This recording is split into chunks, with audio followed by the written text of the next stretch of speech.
Halo teman-teman. Eh, di sebelah gue udah ada salah satu penerima beasiswa. Nah, dia ini kuliah S1 Indonesia tapi ngelanjutin S2-nya ke luar negeri, tapi dia lanjutnya ke Korea dengan beasiswa full ya Mas ya? Full. Full, boleh dong. Dikenalin, Mangga. Ya, annyeonghaseyo teman-teman. Apa kabar semua? Perkenalkan saya Bambang Sulistyo. Saat ini saya menjadi ASN di Kementerian Pendidikan dan Kebudayaan. Lalu alhamdulillah pada tahun ini saya mendapat kesempatan untuk menempuh studi lanjut master di bidang e-government dan public management, tepatnya di Yonsei University di Korea Selatan. Background saya sebelumnya, saya dulu D3 dulu di Telkom University, kemudian ekstensi di Universitas Indonesia, jurusan Sistem Informasi. Berarti linear ya? Linear, betul. Kerjaannya juga linear juga kebetulan. Linear tidak ada yang belentang. Betul. Lurus. Searah gitu, sejalan. Kepikiran punya cita-cita buat kuliah ke luar negeri itu dimulai dari kapan sih? Sebenarnya saya tuh pengen, ya kan udah 4 tahun kerja ya, jadi udah tahu apa yang dikerjain, terus juga challenges-nya tuh udah tahu gitu ya, kedepannya tuh akan seperti apa. Jadi mulai mikir kayak udah saatnya nih untuk ningkatin kemampuan diri gitu kan, untuk ningkatin kapabilitas diri. Nah, jadi mulailah dari tahun kemarin sebenarnya udah riset-riset nyari beasiswa gitu. Karena saya dulunya IT dan saya pengen memperdalam ya penerapan IT di bidang pemerintah, tentu saja yang cocok kan e-government, electronic government gitu. Nah, saya sempat riset beberapa negara. Yang pertama tuh sebenarnya saya pengennya ke Estonia. Estonia itu karena dia adalah negara digital pertama di dunia ya, yang menerapkan secara e-government-nya yang pertama kali. Lalu yang kedua itu di Korea, karena mereka e-government-nya juga bagus, dan yang ketiga Belanda gitu, seperti itu. Terus tapi akhirnya yang dapat ya Korea ini, karena memang bertepatan pada saat tahun ini pembukaannya yang paling duluan itu di Korea gitu. Sementara yang lain tuh masih proses untuk tahap pembukaan seperti itu, Mas. Kuliahnya berarti S2 tadi lanjut di mana, Mas? Universitasnya namanya Yonsei University. Jurusannya itu e-government and public management. Oke, di Yonsei itu masih daerah Seoul atau? Ya, itu tepatnya di ibu kota Korea Selatan, di Seoul-nya. Oke, gila. Jadi kalau mau nongkrong aman-aman aja ya. Iya, pokoknya anak kota lah di sana nanti. Iya. Gimana sih Mas cara Mas dapat beasiswa Koicha? Sebelumnya deh, tahu beasiswa Koicha tuh dari mana gitu? Terus apa ya? Kenapa ngambil Koicha specifically gitu? Oke. Sebelumnya mungkin supaya clear, saya jelasin dulu ada beberapa beasiswa yang diberikan oleh pemerintah Korea ya.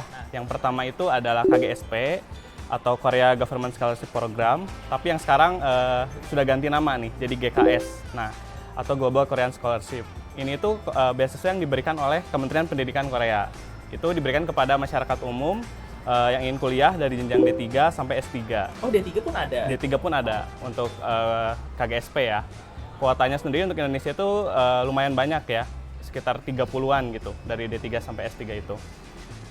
Lalu yang kedua, ini beasiswa yang saya ambil yaitu KOIKA. Nah, ini kalau KGSP di bawah Kementerian Pendidikan, kalau KOIKA ini di bawah Kementerian Luar Negeri. Jadi Kementerian Luar Negeri itu punya semacam grant atau hibah untuk negara-negara berkembang di seluruh dunia, dan Indonesia itu menjadi salah satu target penerima dari 68 negara yang lain gitu ya. Jadi ada 68 negara yang sebagai penerimanya. Nah, yang ketiga ada juga beasiswa dari perusahaan swasta nih, namanya POSCO. Itu juga salah satu beasiswa yang cukup menarik ya. Lalu yang keempat ada beasiswa universitas. Ada berupa potongan uang kuliah gitu ya, potongan uang semesteran. Dan ada juga beasiswa riset, biasanya S2 gitu kan, itu riset di labnya profesor.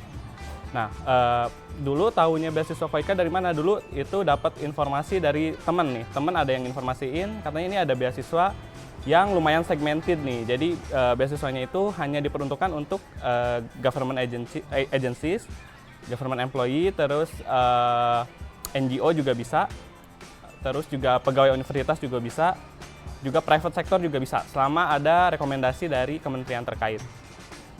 Seperti itu. Lalu kenapa milih KOIKA? KOIKA ini ada yang unik nih, Mas. Jadi kalau kayak KGSP kita kan milih sendiri universitasnya. Nah, kalau Koika ini dia setiap tahunnya dia itu mengajukan jurusan-jurusan yang menurut dia itu menjadi target atau menjadi area yang menurut dia prioritas. Oh, jadi Koika itu ada prioritasnya. Betul. Area-area target itu biasanya disesuaikan dengan SDGs atau Sustainable Development Goals-nya dari PBB.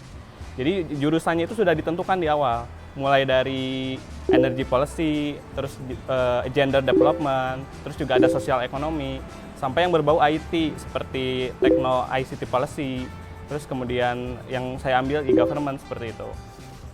Nah, nanti kampus-kampus itu mempropose nih yang di Korea ini, mempropose ke si Koika ini nih saya mau mengajukan untuk jurusan ini. Nah, nanti Koika ini akan memilih nih dari jurusan tadi kampus mana yang dia pilih. Jadi memang dari segi kampus dan jurusannya itu sudah yang benar-benar terverifikasi yang menurut Koika ini paling bagus gitu. Seperti itu. Nah, makanya untuk Yonsei sendiri kebetulan itu merupakan universitas yang cukup top di Korea. Jadi kalau di Amerika ada Ivy League ya, 7 universitas. Nah, di Korea ini kita ada sebutannya Sky Universities. Itu ada Seoul National University, Korea University, dan Yonsei University. Seperti itu. Top tier-nya lah ya. Ya, top tier-nya. Dan Yonsei ini secara rankingnya juga bagus, ranking 85 dunia. Untuk rankingnya berdasarkan QS ya. Seperti itu.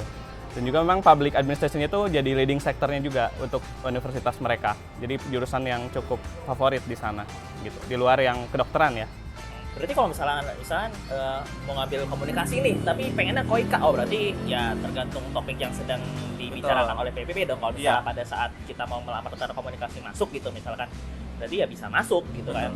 Oke. Jadi ada area-area prioritas yang tapi biasanya terkait dengan kebijakan publik sih, karena kan kita government agencies rata-rata nanti ujung-ujungnya itu untuk public policy. Oke. Penerapan berbagai area di kebijakan publiknya seperti itu. Nah, kalau misalkan buat melamar Koika nih, Mas, persiapan-persiapan aja yang harus diperlukan gitu, berkas administrasi kah, seperti apa yang harus diperlukan, terus buka tutup beasiswa itu kapan gitu? Nah, kalau yang si Koika ini biasanya akan publish di Facebook dan di websitenya Koika sendiri itu di bulan Januari atau Februari.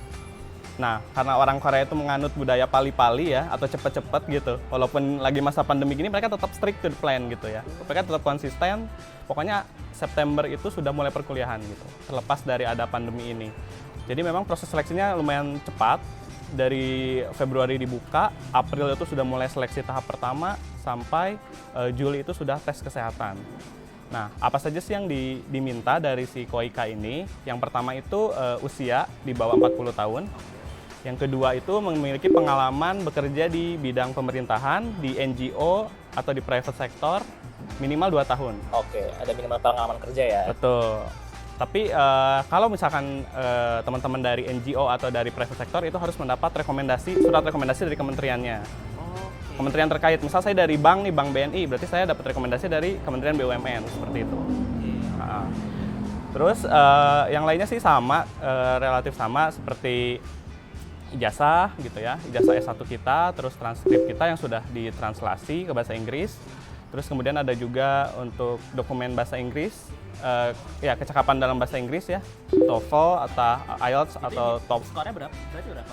Nah, untuk sertifikat sendiri sebenarnya nanti ditentukan oleh kampusnya. Jadi Koika memberikan panduan umumnya, ada kemampuan sertifikat bahasa, nanti kampusnya yang menentukan. Nah, untuk Yonsei sendiri, itu untuk IELTS minimal 5,5, jadi nggak terlalu susah sih ya. Terus kalau untuk TOEFL IBT itu 71 minimalnya. Terus selain itu ada juga seperti umumnya ada motivation letter, terus ada study plan dan juga future plan. Personal statement ada juga. Terus yang terakhir mungkin ada juga tambahan sertifikat-sertifikat yang telah kita punya selama kita studi S1 atau selama kita bekerja. Entah itu training yang berkaitan dengan apa yang telah kita lakukan. Sertifikasi profesi juga bisa berarti ya? Bisa, seperti itu. Oke, itu berarti ada poin plus lah kalau ada sertifikasi profesi. Betul, tapi itu optional sih, jadi boleh dilampirkan, boleh enggak. Tidak terlalu mempengaruhi penerimaan dia dapat tapi beasiswa. kalau ada lebih bagus sih. Karena mungkin nanti dia akan melihat dari segi pengalamannya ternyata ini sudah ditunjang dengan beberapa piagam penghargaan atau prestasi-prestasi baik akademik maupun non-akademik. Oke. Nah, terus kalau misalkan yang didapat dari beasiswa Koicha nih, bentuknya seperti apakah? Nah ini yang menarik nih teman-teman, karena Koika ini full cover, semuanya di cover ya. Full banget ya, dari awal sampai kelar. Wah, iya dari awal sampai kelar, bahkan sampai kita pulang pun dikasih lagi gitu. Nah, Jadi pertama itu mulai dari tiket pesawat. Tiket pesawat itu kita pakai Korean Air ya, itu full service-nya dari Korea sendiri, itu ditanggung. Yang kedua, nyampe sana kita ada yang namanya settlement fee atau biaya kayak macam biaya pindah itu. Biaya pindah itu sekitar 600 ribu won.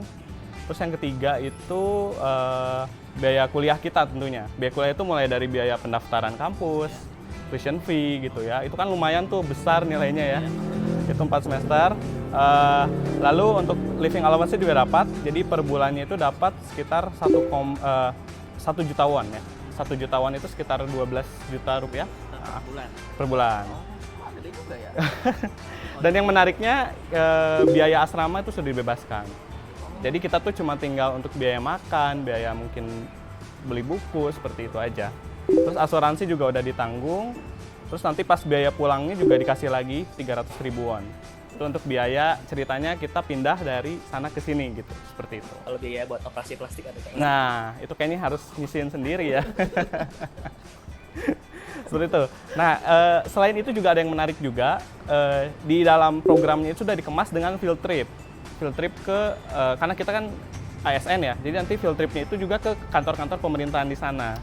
Jadi kayak best practice-nya itu mereka langsung kita terjun ke departemen-departemen yang ada di sana, penerapannya seperti apa. Terus juga ada cultural trip juga, itu dan rutin ya setiap bulan. Cuma itu gara-gara ada pandemi, saya juga nggak tahu nih kelanjutannya apakah seperti apa. Apakah diubah ke online atau seperti apa. Pokoknya menarik deh, karena kalau yang KGSP itu kita dapatnya sama, tapi biaya asramanya nggak di-cover. Oke. Jadi kita harus masih spend lagi untuk nyari tempat tinggal gitu, seperti itu. Jadi menarik. Kalau untuk misalnya kita dapat Koika nih, kita tidak dilarang untuk bekerja kan, karena mungkin ada beberapa beasiswa yang melarang pelamar itu mencari pekerjaan karena menurut si pemberi beasiswa, beasiswa yang diberikan itu sudah memenuhi lah ibaratnya. Nah mungkin ini yang beda justru. Kalau Koika ini justru kita nggak boleh bekerja secara formal ya. Jadi kalau magang kayak kalau misalkan part time gitu. part time tetap nggak boleh gitu. Yang misalkan jaga toko di kafe lah ataupun di minimarket itu nggak boleh. Yang boleh itu paling hanya yang benar-benar sangat nggak informal banget lah. Misalnya kayak kita nganterin tour WNI gitu, itu masih boleh lah. Cuma kayak yang di jam, ada jamnya gitu ya, dan ada batas waktunya itu nggak boleh. Karena kita diminta untuk fokus ke studinya gitu. Karena yang membedakan juga, Koika ini programnya 2 tahun tapi dipadatkan jadi 1,5 tahun programnya. Makanya dari segi perkuliahannya lumayan lebih padat dibandingkan dengan yang beasiswa yang dari pemerintah Korea yang lain, yang secara reguler gitu. Dan dari kelasnya juga, itu kita menggunakan bahasa Inggris untuk pengantarnya. Jadi tidak perlu ada kemampuan bahasa Korea sama sekali. Jadi bahasa Korea itu hanya dipakai untuk bahasa sehari-hari aja gitu. Oke, paham. Dan nih, kalau misalkan ada teman-teman yang pengen ngelamar, tertarik gitu ya, apalagi yang dari NGO gitu kan, kayaknya NGO kayaknya getol banget buat nyari beasiswa kan, jadi ada bekal-bekalan. Nah, Mas Bambang sendiri bisa ngasih tip atau triknya nggak nih buat yang pengen ngelamar beasiswa Koika, apalagi di tengah pandemi kayak gini yang tidak menentu lah ya. Gimana sih tipsnya untuk dapat beasiswa Koika seperti ini? Jadi untuk teman-teman jangan khawatir, tahun ini sendiri ada 21 jurusan Mas, 21 jurusan banyak, dan Indonesia biasanya termasuk yang negara yang cukup banyak tuh dapat. Biasa satu jurusan bisa ada yang 1, ada yang 2 gitu ya. Padahal kita tuh, berkas kita tuh ditandingkan dengan 64 negara yang lain gitu. Jadi itu kita sudah termasuk ibaratnya cukup leading lah gitu kalau untuk masalah berkas dan lain-lain ya. Tinggal menurut saya sih teman-teman dalam hal penulisan seperti motivation letter, terus study plan, personal statement itu harus dipersiapkan jauh-jauh hari yang pertama. Terus yang kedua juga perluas koneksi gitu. Karena kemarin saya proofreading itu sampai ke 3 teman saya gitu. Iya, karena saya benar-benar pengen pokoknya ini maksimal gitu ya. Kemarin saya minta ke teman saya yang di Australia, di US gitu. Itu teman-teman backpacker semua tuh ya. Yang di Jepang juga. Nah itu tujuannya tuh kan lumayan juga ya. Semakin kita perluas koneksi kita, hal-hal yang harusnya mungkin kalau kita proofreading ke profesional kita harus bayar gitu ya, itu jadi free gitu, seperti itu. Terus yang berikutnya mungkin ya pintar-pintar mencari peluang saja gitu. Misalkan ini ada beasiswa KOI kan yang segmented untuk profesi tertentu gitu ya, lebih diutamakan ya kita ambillah jalur itu gitu. Jangan ngambil yang KGSP karena KGSP kan umum sifatnya seperti itu. Jadi ya pokoknya itu sih dipersiapkan juga, termasuk juga bahasa Inggris dipersiapkan jauh-jauh hari. Karena kemarin itu saya pengalaman agak kesulitan karena testing center pada tutup gara-gara pandemi kan. Di situ saya juga dong jadinya. enggak, jadi saya akhirnya tetap bisa, cuma memang dengan prosedur yang ketat gitu dan hasilnya keluarnya lama. Nah makanya itu harus dipersiapkan kalau bisa jauh-jauh hari karena kita nggak tahu tuh akan ada kejadian apa gitu ya di tahun-tahun mendatang seperti itu. Benar. Oke. Nih, rapid question buat Mas. Jadi jawabnya singkat. 3 sifat sebagai pelamar yang harus dihindari.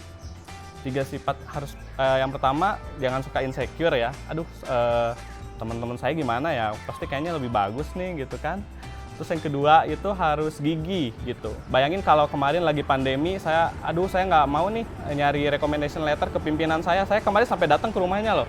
Karena memang kantor lagi tutup kan, jadi saya harus datang ke rumahnya gitu. Itu perjuangan banget juga, struggling banget kemarin pas PSBB itu.